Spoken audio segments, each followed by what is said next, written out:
She thought the night was over. For weeks Alice had been telling herself that phrase, the way you repeat, steady, like a promise meant to get you through the small wars of a shift. 10 tables, 3 pies left, lemon polish on the counter, close the register, walk home. Tonight, the last pie sits under the display lamp. Its crust, sweating sugar in the amber air, the radio croons jazz, behind the line. Outside, a rain that began as sighing drizzle is steading into something that will clean the streets by morning. Griffin's corner sits like a small, stubborn island at the edge of the neighborhood, a place that smells of espresso and lemon oil, of old vinyl and the kind of heat that makes people talk when they are supposed to be eating. There are booths worn into memory. The corner youth, with a permanent pocket of gum in the upholstery. The teacher who always leaves a folded newspaper. The table by the window where the retired men argue about baseball and God. Table 12 is toward the back, nearest the kitchen door. It has a narrow, crescent-shaped dent along its rim, a pale scar in the mahogany that catches the light when Alice buffs it with the lemon rag she carries like an amulet. The dent is not new, it is older than Alice.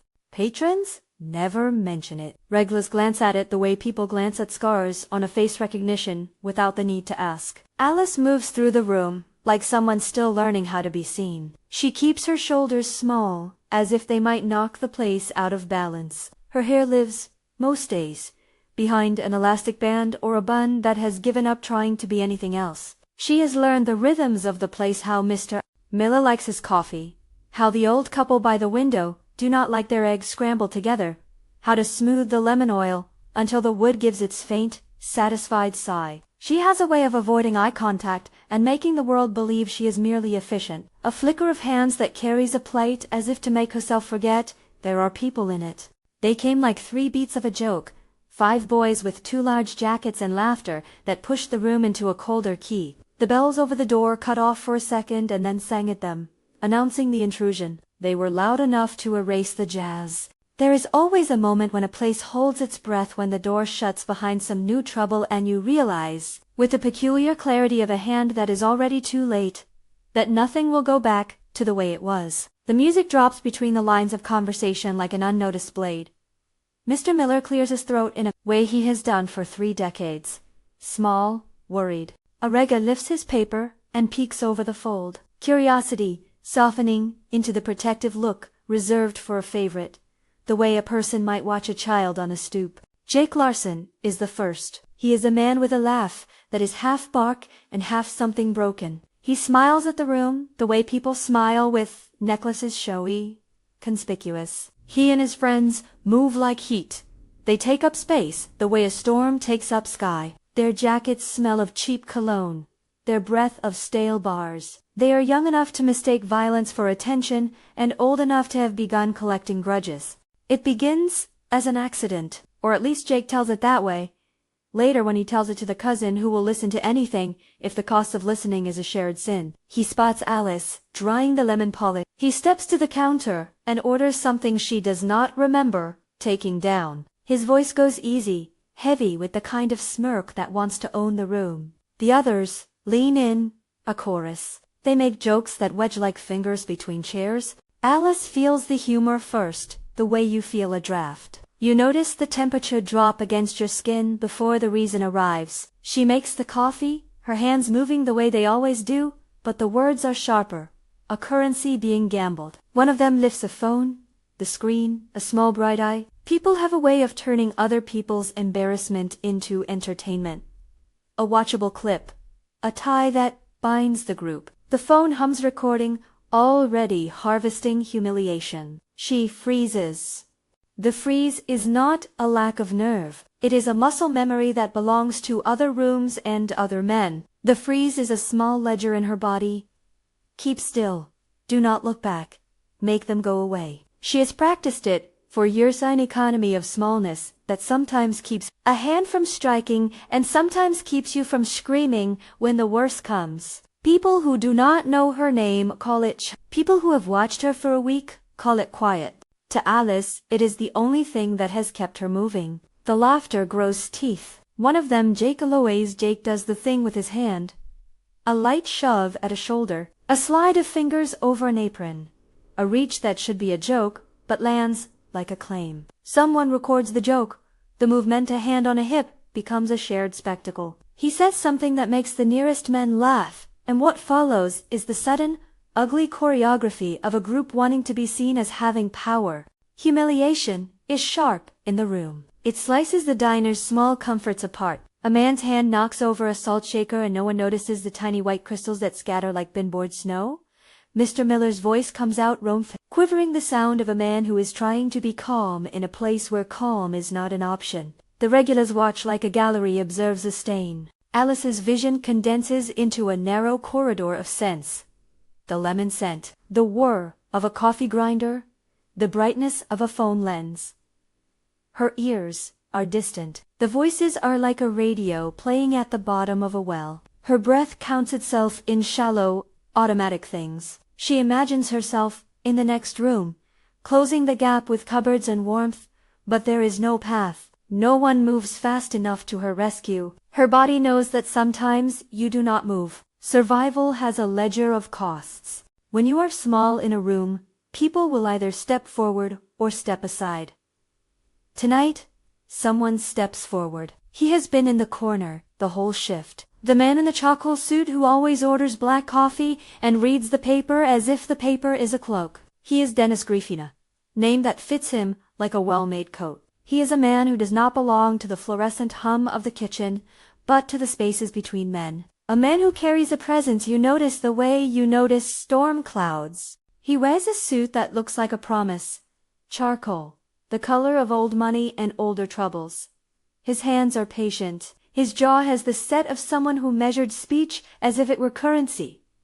A man with a life full of small precisions. Tonight, though, he is not a man who will watch the room lose itself to laughter. He stands when Alice thinks the night will end in the way too many nights have ended. With a camera and a story that moves on to the next humiliating fixture. When Dennis rises, three things happen at the same time: sound, temperature, and the way the air rearranges itself. The radio thins, like a tuning fork, losing note. Conversations wilt. The smell of lemon polish becomes a sharp, human fact. People in the booths straightened as if a bell has rung. There is a small, precise motion Dennis makes when he leaves a page of his paper folded and tucked. He tucks his cufflink as he moves. It catches the light, a little glint, like a small admin. He walks, with a sort of economy that unpacks itself into action. The men laugh louder at first, mistaking his slow approach for the sort of comedy they think they own. The laughter dies like something cut. Alice feels the room cool. That is the first thing she notices, the cooling. It is as if someone pressed a hand over the sun. He does not speak in the way men like Jake do. He does not need to. He closes distance without hurry and stops at the edge of the altercation like a hand that lands flat and stills things. There is a small, imperceptible pause on intake of breath that belongs to everyone in the room, and then Dennis's voice, low, even. He says two words to Jake. Jake hears them wrong, or perhaps pretends to, because his instinct is to escalate anything that threatens the theater of his dominance. Dennis's movements are surgical. He does not swing with the loose, wasteful energy of a bar fight. He unpacks a single, compendious economy of motion. A push at the shoulder, a turn of the wrist, a step that removes an angle. He dismantles them like someone taking delicate machinery apart. The first man goes down the way, a chair collapses. The second's arm gets taken out with the kind of precise torque that leaves him howling on the floor, clutching himself as if to stop the light. Another reaches for the phone and finds his fingers rendered useless, the device clattering away. The youngest is subdued with an efficiency that is almost gentella, hand on the shoulder. A knee in the right place, a whisper that says, "Not tonight," as if to a child who has stumbled. It is quick, it is clean, it is terrible in its efficiency. Alice watches it as if someone else were in her body. The freeze loosens and becomes something else.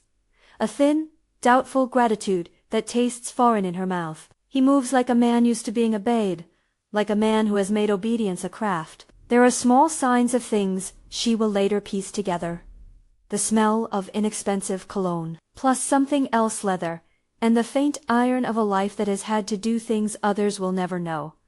He does not strike with wantonness. He does not shout triumph. He checks to see if anyone is truly broken. When the footsteps of a second world introdupolis arrive, they are almost as practiced as Dennis's two cruisers, lowlights, spinning a blur on the rain-wet pavement. Men in uniforms move in with a ritual of sirens and flashlights. Their arrival cuts the room's tension into an official shape. They take notes. They ask questions that sound like procedure, but the procedure here is a theater in which everyone in the neighborhood knows his lines. There are glances exchanged at the edges of the patrolman's questions brief, small, enough to suggest a tacit arrangement. The men in uniforms take statements in a way that hints at not wanting to make an enemy of anyone who might keep the peace by any means necessary. They look at Dennis, the way the rest of the room has looked, with a mixture of appraisal and caution. In this district, power is a textured thing. It roams in suits,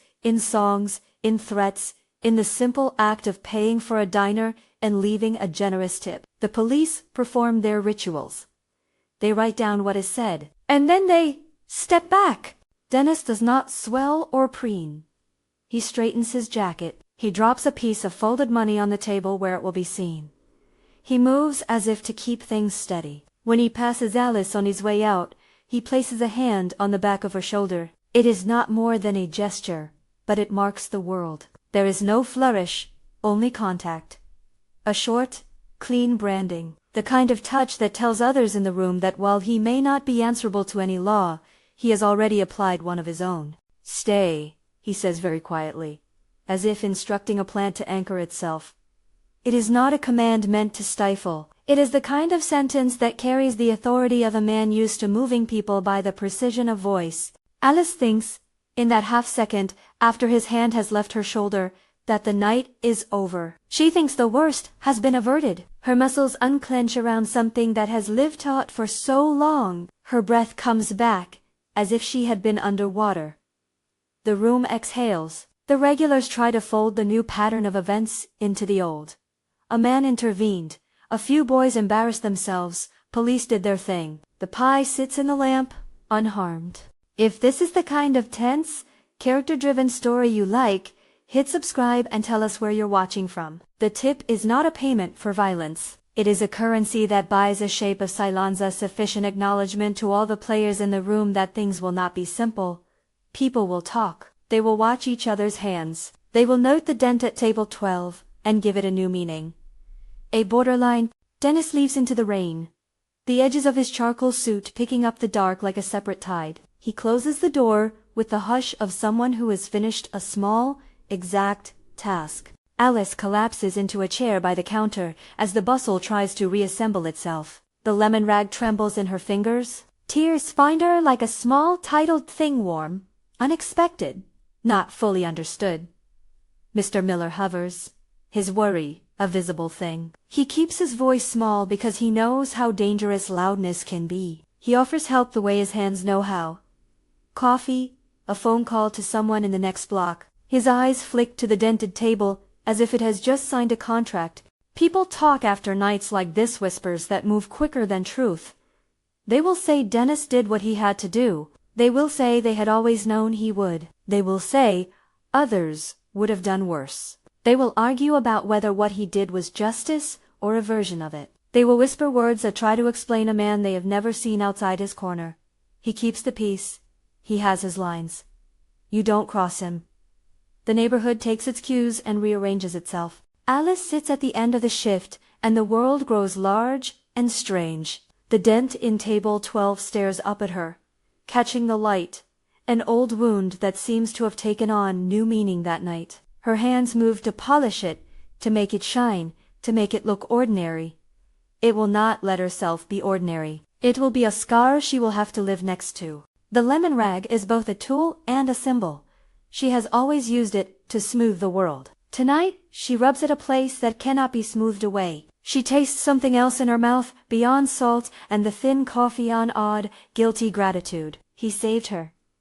He put himself in the room. He did what he did with the kind of efficiency that makes the difference between an ugly story and an undone one. but the hand on her shoulder lingers in memory like a small claim. She did not ask for this claim. The effect settles like dust. You are safer. And yet, the way the corner of the room looks at her now is different. There is an invisible line drawn between protection and possession. They call it sanctuary.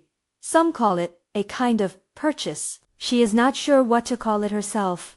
That night, walks home take a different shape. The rain wraps around Dennis as if it respects his shape. He steps under the orange street lamps, like a shadow that has learned to read maps. There is a coin of history in the way he wears his suit, and the way the city gives him room to move. On his way home, a memory arrives sharp and clear, like a photograph pulled from a wallet. A small kitchen where a woman with tired hands cries into a sink, while a young boy watches and learns that certain harms are not worth the damning of an eye. Dennis's memory is not a neat excuse. It is a small engine that never stopped running. He once promised that if he ever had the kind of hands to intervene, he would. He had been a different kind of child. He remembers, not of violence, but of watchfulness. Once, as a boy, he had sat on a stoop and watched a woman be mocked from a car. He had a rock in his fist and no way to throw it that did not end with him arrested and that woman humiliated further. He learned early that the world has rules that sometimes leave you set to fail. Later, he learned how to make the world move by other rules. Small, calculated acts that resembled enforcement more than protection. It is a story of a man who decided to trade compulsion for methodization. It is not repentance neat or pretty. It is an arrangement with himself. When the ledger of his life owed a debt, he would pay it in the only way he believed he had credit. Meanwhile, in a corner of the neighborhood not far from Griffin's corner, Jake sits with a wrecked residue of his ego. He is humiliated in a way that boils. There are bruises and a sprained arm that will make a bright, angry line under his shirt when he goes to bed. He keeps replaying Dennis's hand on the shoulder with a furious focus. A group of boys with mouths full of bravado do what they always do after being humiliated. They look for someone to take it out on. For Jake, the object of scale is clear. He wants to make the small thing that happened now enlarge into a story of him that does not end with being laughed at. He texts his cousin, a man with a jaw like a trap, the sort of family violence that is learned and passed down like recipes. "We'll fix it," he writes. 3 words that have less to do with repair and more to do with escalation. The cousin replies with a short, efficient plan. An alley, the right time, the promise of numbers. They talk as men who have been taught that things smooth out if you add force. In Jake's mind, humiliation is an open wound and violence a salve. He convinces himself that anyone who interferes should be shown there are consequences for stepping out of line. He does not yet know the full reach of what he has set in motion. Back at Griffin's corner, the next afternoon, the rumor mill begins its semester. Barbershop walls are lined with talk. The laundromat hums with whispers folded into the machine's spin. A woman ironing in front of the window says to a friend that table 12 is different now. A man drops a cup in the diner and smiles at Mr. Miller in a way that acknowledges the new order. Children are given the story as both a war tale and a warning. Do not be the kind of person who thinks power is a costume. Alice tries to work as if shifts could undo the phrase in her head. She unfolds herself into small acts, replacing the sugar hoppers, sweeping the crumbs into neat piles, smiling when the regulars come in with their old grievances. She practices saying her name out loud in her head like a rehearsal for something bigger. She takes a long time with a pie, smoothing it, pressing the crust just so. Being present is work. Claiming a small piece of space is practice as cautious as any therapy. Mr. Miller watches her with the kind of fatherly concern that is itself a social safety net. He fusses, like someone allergic to risk. He has been here longer than streetlights. He knows the rhythm of the corner and the way its music sometimes hits a sour note. He counts his staff in ways that mean more than numbers. He has a ledger of people he will protect with an intensity that is not always brave or wise, but is true. He tells Alice in a soft, hurried way that the place will be different for a while. He says it like a man offering practicalities, not grand promises. "Keep the back door lit," he says. If anything, his voice drops. He will not finish the sentence because sometimes the universe does not need completion to scare a person. Alice listens.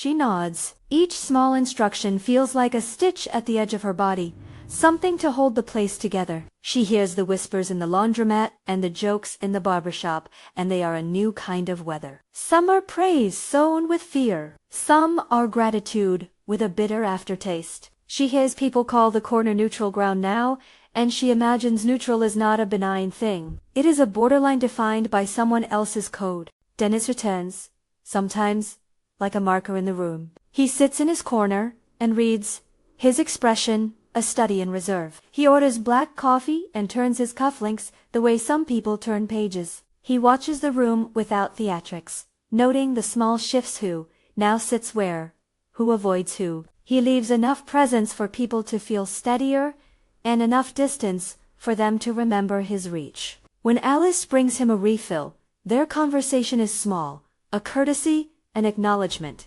He asks how she is. She mutters something about being all right. He does not press. He knows the silence of survival. In the evenings, the dent in table 12 becomes a small pilgrimage. Children point it out like a secret, and older men nod at its place as if it were a measuring stick. It takes on a life bigger than itself. An emblem that says this neighborhood remembers upsets, that it will not return to the state of kindness that reads as weakness. People tell varying versions of the intervening nights.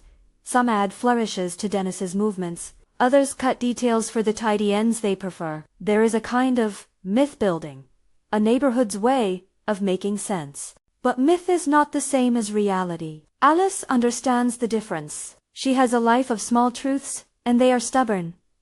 That the freeze inside her has roots she cannot just pull out with a will. That gratitude and resentment can sit side by side in a chest like cohabiting tenants. That protection offered by someone who moves through violence has a cost that is felt in the small things.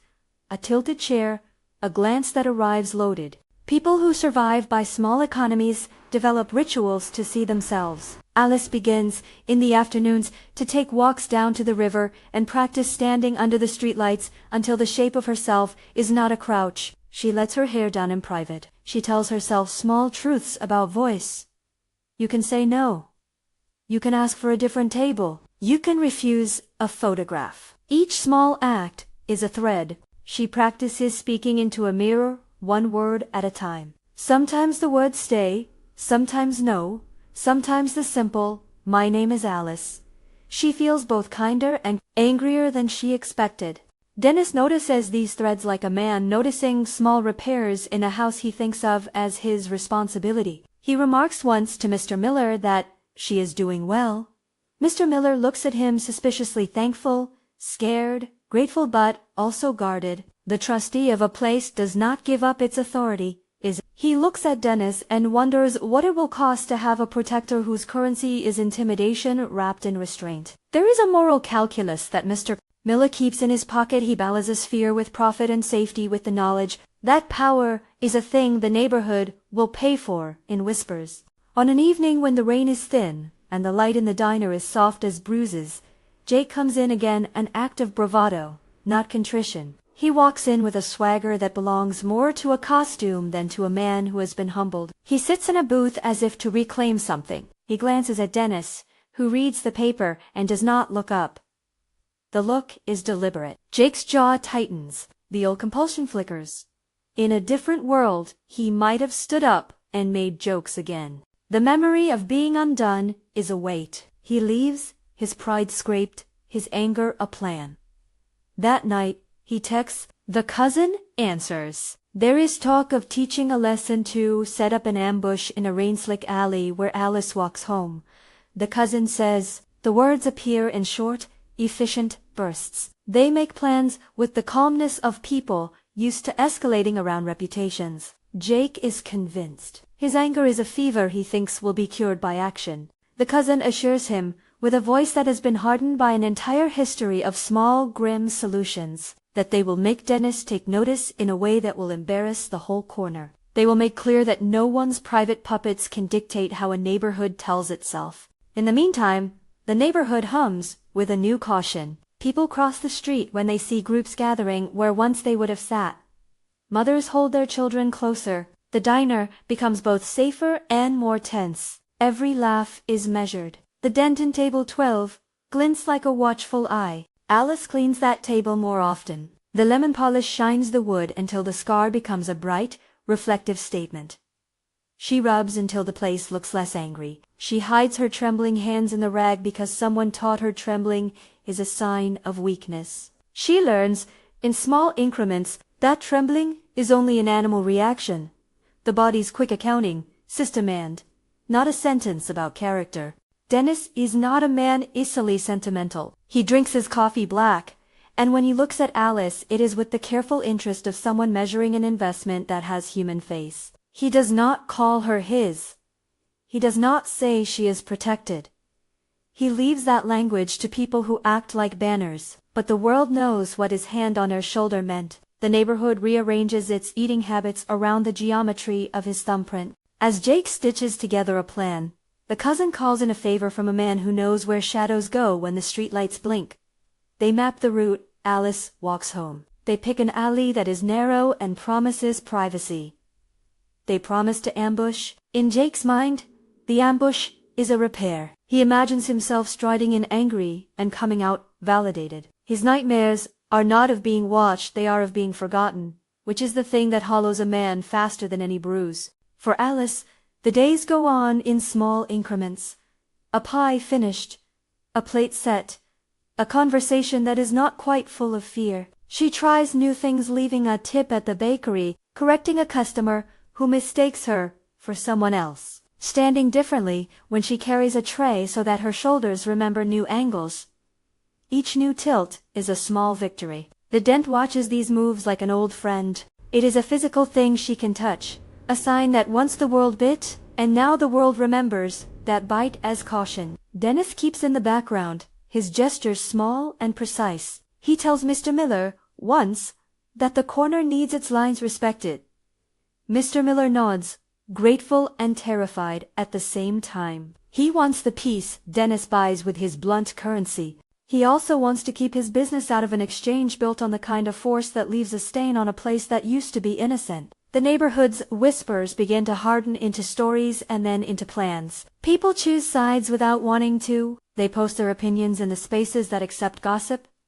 They discuss what it means to be safe at a cost. They watch each other like homeowners watching a yard after a storm. Where have the fences been moved? Who will fix the holes? At night, Alice sometimes dreams of being small again, as if shrinking were the default setting of her life. She wakes with lemon oil in her nostrils and the memory of a hand that saved her. Gratitude and a fierce, private fury cohabit her chest. She wants to be grateful and whole and undeceived all at once. The work of being both grateful and free is not a tidy job. Outside, the rain begins again. A steady drum on the tin roof of the diner. It bangs like a metronome across the city and makes lights blur into watercolor. In the rain, Dennis walks alone and remembers a kitchen with a woman bending over a sink. He remembers the sensation of having nothing to throw but a rock. He remembers learning how to be a man who could do what he had to. These memories are not explanations. They are the raw material from which he built a life that moves like a shadow across a neighborhood. In a cheap apartment, Jake draws the shape of the plan like a map on his phone. The cousin answers with one line, "Not in this life." It is both promise and provocation. Jake reads it, and his pulse climbs. The plan has a timetable. The city, which is always sleeping with one eye cracked, prepares to tilt again. Alice polishes the dent at table 12 that evening and lays the rag down slowly. The act is ritual now. She looks up and sees, for a breath, the room as if from above. Everyone is working at the edges of security. Men laugh a little too loud. A child pokes a fry into a mouth and grins. The place is alive in small ways. She thinks of the night that had broken and the man who had put it together. She is glad. She is wary. She is certain of one thing. Whatever had ended, had not ended completely. Something else had begun. Outside, a text lights up a screen, and the promise in the thumb of a cousin says the night will be decisive. Inside, the lemon rag cools in her lap. The dent in the table catches the light and throws it back in a line that points like a compass toward a future that is uncertain. The neighborhood waits the way people wait for weather to do what weather does, easy, private, alert. The alley smelled of rain and oil, and something else sold paper. A memory of spilled beer. Streetlight pooled in the gutter. A thin, trembling lane of gold. Alice kept her head down the way she'd practiced all week. Shoulders rolled inward. Hands in the pockets of her coat, as if she could hide by shrinking inside fabric. Her steps were the measured arithmetic of someone crossing ground that might suddenly tilt. She thought about the dent as she turned the corner, the familiar notch in table 12 that had become, in the last days, more a marker than a flaw. In her mind, the dent was a compass needle, pointing toward something she had not yet named. Tonight, it pointed home. The alley smelled worse up close. A delivery truck hummed. A loose gate rattled like a dry throat. The cousins' texts had been precise. An alley at the corner of Garnet and Fifth. After 9, rain or shine. Jake had promised honor repaired. The cousin had promised results. Alice should have known better than to take a shortcut. She had been taught not to expect safety where maps suggested it should be. But habit and the thought of a warm bed and the lemon-scented counter pulled her toward the narrow cut between buildings. The city was an organism that often blinked when you expected it to look. She blinked back. A car idled in the dark, xenons like distant stars. Figures moved in the shadow, shirts darkened with rain. The plan unfurled the way plans always do, tight, confident, cruel in their simplicity. A man in a jacket leaned forward, the mouth of the cousin sliding into command. Jake walked as if he had every right to stride into a story he would later tell in bars. They closed the way. A fist closes. When the first shape moved to step out, the alley performed a small, terrible hush. Alice's breath drew into a paper-thin edge. Instinct folded into muscle. She felt the old ledger of stillness. Her legs refused to be easy. She imagined the old coping library stay. Be small, don't rock the boat. Her hands wanted to reach for the lemon rag she'd almost left in her bag, a talisman that belonged to the diner and, in her mind, to something steadier than the alley. Then the headlights, strobe too many for a car, too ordered for a passing patrol. They came up from around a corner, like a stage cue. Floodlights snapped on, white and surgical, cutting the alley into clinical rectangles. Men in dark jackets stepped forward. Not like the ragged figures who had been waiting to claim a story, but like a formation. Charcoal suits moved at their edges, an orchestra tuning, precise and unnerving. Alice could not believe the timing. For half a breath she thought someone had borrowed the city back from chaos. But the relief was a brittle thing. There is relief that restores and relief that replaces. The men who stepped forward did not carry badges. They had no belt of office. They wore suits like a uniform. Their movements were practiced, economical. They did not shout. They simply occupied the alley with an efficiency that made the ambushers' bravado look like child's play. "Not tonight," said a voice that had the steady weight of a well-placed stone. It was Dennis, of course, quiet, exact. He stood at the center of a ring of men who belonged to him as much as the corner belonged to Mr. Miller. He had not been flamboyant that evening. He had moved his pieces where his hand had always moved them. Everything about him was the geometry of intention. The cousin's jaw froze halfway through, forming a command. Jake's swagger stalled like a song cut mid. Surprise is a raw instrument. It can be turned into panic. That panic came now, fast and stupid. For all their bluster, the attackers were young and unseasoned. They lunged, unsure whether to run or make a theatrically brave stand. Dennis's men closed with a choreography that was both deliberate and cruel in its exactness. Knuckles hit cartilage, but there were no roaring, gratuitous blows. There were restraints applied, limbs bent at angles that taught humility rather than annihilation. One of the cousin's men found his leg surgically taken out from under him, collapsing with a shout that sounded like a punctuation. Another reached for a weapon and found his arm pinioned in a way that made useless his attempt. Jake tried to push forward. He had cultivated the belief that movement equaled courage, but a hand caught him by the collar and tilted him like a puppet. He scraped on the wet cobbles. They were not simply beaten. They were rearranged. A shame more subtle and lasting than any bruise settled on the attackers. Their phones, the trophies they had used to immortalize other people's suffering, were taken and smashed under a boot. A deliberate destruction of evidence and ego at once. The youngest of the group was set on his knees and told to explain himself like a child made to promise. The cousins spat curses that were swallowed by the rain. The scene was over in long enough time for every detail to stay with Alice, the thumb of a man who had learned to take control the way a cufflink caught the light. It was over and not over. She found that the city's quiet after violence has the quality of something that could still wake. Police arrived minutes later, its sirens small against the wider silence. They stepped into a scene that had been staged with an intelligence that was not theirs. Officers did their ritual, wrote notes, and took statements as if the world were a ledger to be balanced.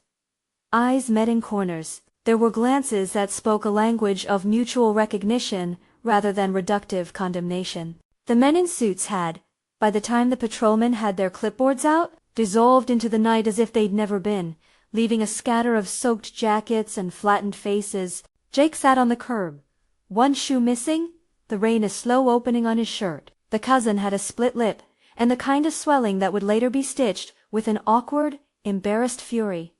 They were not delivered to hospital, as if in need of pity. They were shepherded like a lesson swallowed. Someone muttered about consequences. Someone else whispered about retribution. The alley hummed with the old city language. Violence returns language into favor. Alice stood with her hands in her pockets and watched with a feeling that did not settle into gratitude or ownership. The hands that had moved in the alley had kept a ledger. They had balanced it with their own currency. But she felt the old, small ledger in her body resist being erased by anyone else's numbers. Dennis stepped toward her as if cutting through the immediate fog of action. He kept a measured distance, not too close, not too distant. He was not a man who professed pity. He offered no vows. He simply put a hand on the back of her shoulder with the same measured touch he'd used in the diner. It was less brand than thumbprint, a marking that had become heavier in the last nights. "You all right?" he asked, his voice like gravel, smoothed by time. Alice swallowed. Her throat felt raw, with something like wind. "I think so," she said, saying it was an exercise in trust. The words were small and careful. They could have argued then about territory, about consent, about what it meant to be safe under someone else's shadow. Alice could have said, "I do not want to be owned," and Dennis could have said, "I didn't claim you," and the argument would have been tidy and unsatisfying. Instead, she said nothing and let the rain decide the silence for them. He offered to walk her to the corner where a reliable cab would wait. He was efficient in the offer. Not a suggestion to be accepted, but a possibility extended. She accepted, because the city's night had tired her, and because she wanted, more than she wanted to confess, the comfort of a hand near her, halfway to alertness and halfway to sleep. She started to ask the question that had been gathering like a storm cloud. Why did he move like that? Why did he choose this kind of marketable justice? It was not an abstract inquiry. It was a personal ledger. She had been saved, yes, but by a method that involved violence in precise quantities. Dennis answered in a way that was less confession than a fact offered to a ledger. "I saw someone once," he said without looking at her. "A woman in a kitchen?" She was bent over the sink. She was a thing people kicked at. He paused. The memory was small and sharp. "I couldn't do anything then." He turned his cuff. The motion, the old, repeating smallness of the man. "When I could, I decided to try differently. Not noble, not clean, just different." The words were the kind of narrow truths that did more than absolve. They explained the architecture of a man's life. There was no apology that smoothed the violence he used into virtue. There was only the truth of how a man builds his own currency. Alice thought about that, and about how so many people's explanations make maps that leave the rest of us walking. After the alley, the neighborhood's stories multiplied in ways that felt both like oxygen and like fog. In the barber shop the next morning, the men argued with the passion of people debating whether he did what he had to, one said, clapping his hands on the sink. "If it keeps my kids safe," another spat. "Who decides what had to looks like?" The laundromat gave the story a simpler turn. A woman ironed and said, "Better safe than sorry," and the woman next to her said, "But at what cost?" Gossip took the outline of news and filled it with faces, and soon enough, the diner had become a hub for people who wanted to reenact their conscience in the company of other conscience. Mr. Miller, who had finally breathed with a visible weight after the first night, was diagnostic in his worry. He watched the staff with the paternal concern of someone who counted people like livestock. He watched Alice and saw in her the same tremor he had seen the first night, an ember of gratitude that might, if mishandled, catch and burn. He looked at Dennis with the kind of measurements retailers do when deciding which trouble to allow in. "I don't want my place front page," he told Dennis at one point. "I don't want the wrong kind of attention." Dennis nodded and moved his cup of coffee as if rearranging the world into a chair. He did not argue. He knew the costs of attention in this city. A visit that bled into other things, favors called in, debts. He had learned over years how the world often required currency he could pay and other currency he could not. He had an economy of consequences, and it had always been his trade. Jake and his cousin paid their immediate cost. Humiliation, stitches, a hospital bed for a night or two. The kind of pain that does not purge shame but keeps it company. They left with pride scalded and a vow that smoldered. Boys like Jake do not easily fold their stories into the lesson of being small. He plotted, of course, sheets of petty revenge. The cousin, with his jaw like a vice, nursed an anger that promised return. They spent their time licking wounds and composing new versions of the past that excused violent futures. There was a hospital scene. Fluorescent lights too bright for any dignity. The sting of antiseptic, the beep of monitors like metronomes counting off payments. Jake's arm was in a sling. The cousin had a bandaged eyelid. Nurses moved with professions carved into their faces. Police came and went, balancing procedure with a desire not to inflict. They took statements and left the files of the night sliding into the bureaucracy where some things are remembered and many things are not. Alice did not go to watch them suffer. She stayed at the diner, washing a stack of plates until they were bright as eyes. She found the work restorative in a way that had nothing to do with profit. Steam washed through her, and the scent of lemon oil felt like a small glue. She learned to be present in labor. Her healing, if it could be called that, unfurled in small, stubborn motions. Smoothing the pie crust, setting silverware just so, folding napkins with the clean edges of a ritual. Weeks assembled themselves like hearings. The diner filled. People came in to test whether the place had been altered in some permanent way, and each time they left with a small verdict. Yes, it had. Neutral ground became an idea with a geometry. It was not neutral in the moral sense, but neutral in consequence. No open fights, no loud claims. People ate and folded conversation into safer compartments. Alice practiced new acts of agency in the quiet ways she had been taught to. She refused a photograph from a tourist who joked about capturing local color. She asked a customer who tried to hand her a check to sit for a minute while she wrote his order on the right pad. The smallest refrains felt loud to her. "My name is Alice," she said one day to a bartender who kept calling her sweetie. The man blinked. She felt a small victory bloom inside her like a steady light. One afternoon, a bruised teenager walked in, part of a different story that the city had no time to edit. The boy sat at table 12 and picked at his food. His bruise was a slate of green and purple sleeping under the skin. People glanced. A couple exchanged the ritual of protective looks. Alice walked over and set a slice of pie on his plate without permission, because she could not always fix the world's scale but could fix a small present. He murmured thanks, caught her name and repeated it to himself with the sparing reverence of someone newly given a place. The dent watched them both in a way that felt like a witness. That moment, small and human, was the sort of change no amount of decisive violence could buy. It was quiet agency that had nothing to do with being claimed. It was a change of habit in hands and voice. It was the physical practice of saying, "I belong here." Dennis noticed these small acts the way a man notices brickwork being repaired. One evening, when the light slanted like an old postcard across the diner, he asked Mr. Miller if he could keep an eye on the place. "I will," he said. "Not to own it. To maintain some order." The words hung between them like the soft part of a sentence. Mr. Miller said no because he was proud, and said yes because business was pressure and pride needed to be flexible. Agreements in the neighborhood were often the product of such private compromises. there were costs to these bargains. People who once benefited from a lawless economy found their influence eroded. Men who used intimidation as currency saw accounts dry.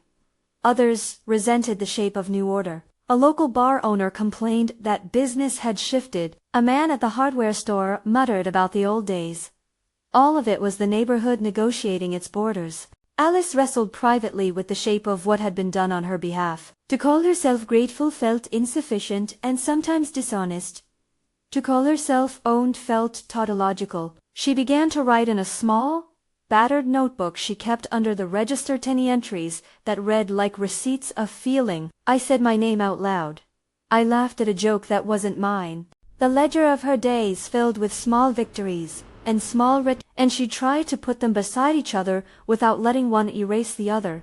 Dennis told her, once, that he did not expect thanks. I don't do this for thanks, he said, polishing his cup with the back of a hand. I do it because someone taught me what not to do by letting someone else be hurt. He had the peculiar patience of someone who understood the limitations of both violence and goodwill. I don't want you to feel like a trophy, he added, with a shade of humor that was almost apology. I know what trophies look like. Alice looked at him and felt the old, familiar tangle. Gratitude with a hard seam. I don't want to be anyone's token, she said finally. The words were a small defiance, not a clean victory, but a beginning. Dennis made a slight, unshowy adjustment. He moved his bag closer to his seat, an unspoken promise to keep his distance but his attention. Then we'll keep it simple, he said. You tell me if I cross a line. He did not say, I will never cross a line. He did not romanticize his restraint into virtue. He offered an arrangement, his vigilance for her voice conditional, reciprocated. The cousin in Jake cooled from fury to calculation to public shame. For a while they lurked on the edges, watching the diner like men waiting for an opportunity to reclaim pride. Their revenge had been blunted enough that they could not easily make it roar into life. They found new outlets, petty thefts, bar fights that read like scaffolding rather than architecture. The city punished them in small ways, fewer invitations, fewer customers in the bar where they once made noise. There were arrests later for other claims, a neat bureaucracy collecting men like them into files, lessons that the city's machinery dispensed in the slow, grinding language of criminal procedure. But distance does not always cure the nature of violence. Words of warning were left in places that would be notice, names spoken in the laundromat, threats made in phone calls where the receiver heard only a faint, steady promise. Threats in this city are an inheritance. They pass from hand to hand like an old coin nobody wants to spend. As the weeks turned into months, the diner resumed a rhythm that resembled normalcy, a shape that included worries, but also warmth. Regulars returned like tides. Children came to point out the dent and feel important. The television in the corner showed little of the corner's dramas. Life went on with a conscientiousness that leaned toward memory as insurance. People remembered the nights and then tucked them into the fold of story. Alice's progress was not cinematic. There were no headline moments of epiphany. Her growth was a series of microactions. She stood straight while carrying a tray. She handed a polite correction to a man who had tried to elbow a woman aside. She signed her name on a receipt like a claim stake. She learned to ask for help without feeling like she was begging. She made friends in the kitchen and learned to laugh at herself sometimes. Each of these acts was a stitch in a garment she had made from small materials. Dennis watched without dramatics. Sometimes he left a folded note on the staff bulletin board with small practical advice about keeping light near the back door. Sometimes he bought breakfast for the staff after a rough morning. He never lingered too long in praise, nor did he stay away so completely as to be useless. He was, in effect, the odd constant that bellied a neighborhood's uneasy bargain. One night, months after the alley, the diner was quieter than usual. Outside, the rain came down in small, steady pellets that softened the edges of streetlight. Alice sat alone at table 12 with a cup of coffee that had gone cold. The dent caught the light and pooled it, a small crescent-shaped eye. She rubbed at the mahogany with the lemon rag, not to buff away memory but to touch something that tied the past into the present. Dennis slid into the booth across from her with the soft certainty of a regular. He placed his fingertips on the table as if to measure an almost ceremonial touch that was not theatrical. They had reached a place where their conversations were spare and true. "You've changed things," he said. "So have you," she answered, and meant it. There was neither flattery nor accusation in the exchange. It was a ledger. They had both contributed and paid. He looked at the cigar-colored stain the dent made and then at her hands. "You keep it bright," he said. "People like that," she smiled, small and edged with something like sorrow. "It keeps me honest." They sat in the silence that followed like two people who had learned to live next to one another without pretending to merge. The city hummed beyond the window. A bus sighed past and the smell of wet asphalt wove into the air. At the edge of the conversation, a question had been simmering, one that was not only practical but moral. Alice had felt it every time Dennis stepped close with a helpful motion, every time he directed one of his men to pick up a coat or escort a late worker home. There was a gravitational pull to the way he offered protection, and with protection had come the risk of a life circumscribed by someone else's rules. She told him, simply, that she did not want to be defined by what had happened to her or by who had stood up for her. "I want to be the one who decides what I need," she said. "If I need help, I'll ask. If I don't presuppose." Dennis's expression contracted in a way that suggested respect with the kind of grudging admission that men of his world sometimes give. "Fair," he said. "I will try. But understand, some things I see and cannot stand by." "And understand," she shot back with a warmth that stopped short of anger, "that I am not a thing to be supervised." He gave a faint chuckle, the kind that was more of a small concession. "Agreed. But you should know that I will still act when I feel lines getting crossed. I don't wait for permission sometimes." It was an honest admission of flaw, and it was the kind of thing that left the other person to decide whether to trust. They finished their coffee in companionable reserve. Outside, the rain eased into a hum. They stepped out under the street lamp. The light haloed their shoulders. For a minute they walked together, side by side with a distance of two paths that had met and then chosen to continue separately. Neither spoke of promises. Neither tied the other with platitudes. At the corner, they paused. Alice turned and looked at him. "Thank you," she said, freely and without debts attached. He nodded. "Take care of that dent," he said lightly, and then more seriously, "keep saying your name." She gave him a look that was equal parts amusement and steel. "I will," she said. They separated under the streetlight. Dennis turned back toward the district he'd learned to move through with the economy of someone who kept the books of both favors and offenses. Alice walked home with her shoulders a hair straighter, the lemon oil scent bright in her memory. The dent would wait. It would hold its witness and reflect light. It would remain a small scar that served as a boundary marker for the neighborhood's new, uneasy geography. In the weeks that followed, the corner adjusted. Children were allowed to imagine the diner as a safe place again. A shy woman who had once avoided booths near the door now sat at table 12 to read the paper while her toddler napped. The rumor mill kept grinding, but its teeth got duller as everyday life chewed the most jagged pieces into smaller ones.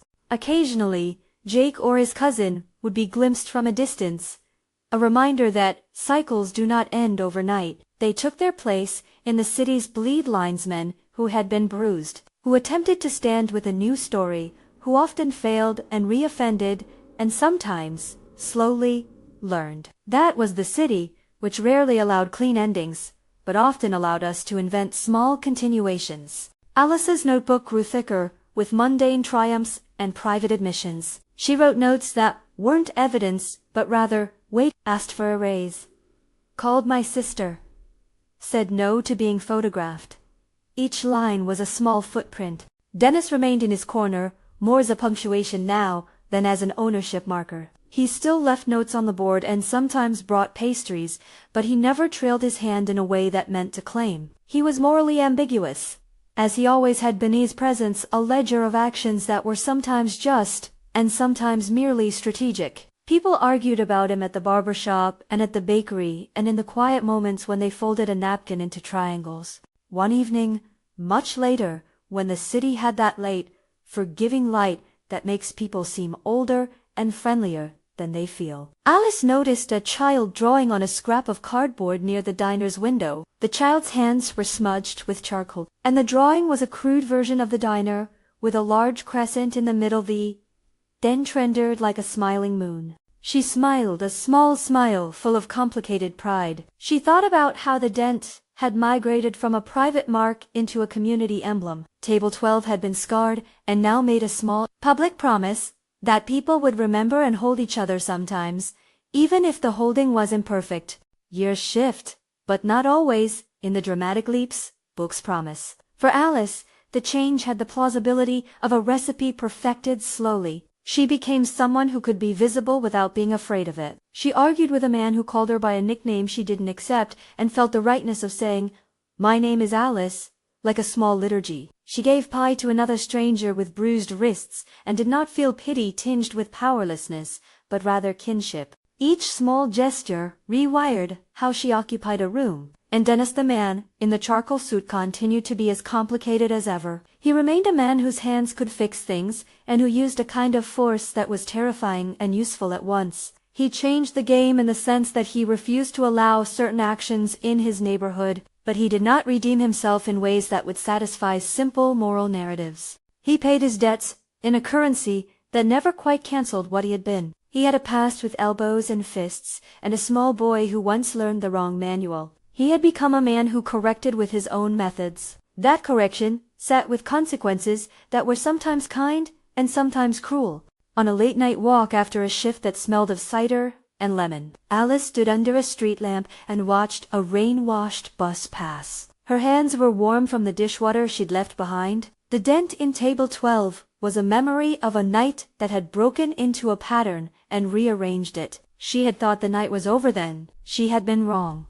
The night was a hinge that swung the neighborhood toward a different shape. She thought about ownership and protection, and about the ways power wears redemptive clothing. She thought about the man who had stood up, who had turned a room of laughter into a place that listened. She thought about the price of peace in the currency of threats and favors. And she, like many in the corner, had to reckon with the messy arithmetic. They had both been altered, Dennis, by a motive that was part penance and part habit. Alice, by the fact that she could now say no and be heard. The dent would remain as a scar and a warning, and as long as people polished it with lemon oil, it would also be an anchor.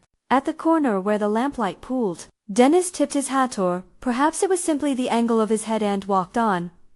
Alice watched him disappear into the rain-silvered street. She did not feel owned. She did not feel a debt owed. She felt, in a small, stubborn way, like someone who had survived and then chosen a shape for her days. She had thought the night was over. She had been wrong. The man in the charcoal suit had changed the game, and in changing it, he had offered her both shelter and the raw material to build a life she might finally recognize as her own. If you are moved by this story, subscribe for more cinematic tailies and tell us where you're watching from.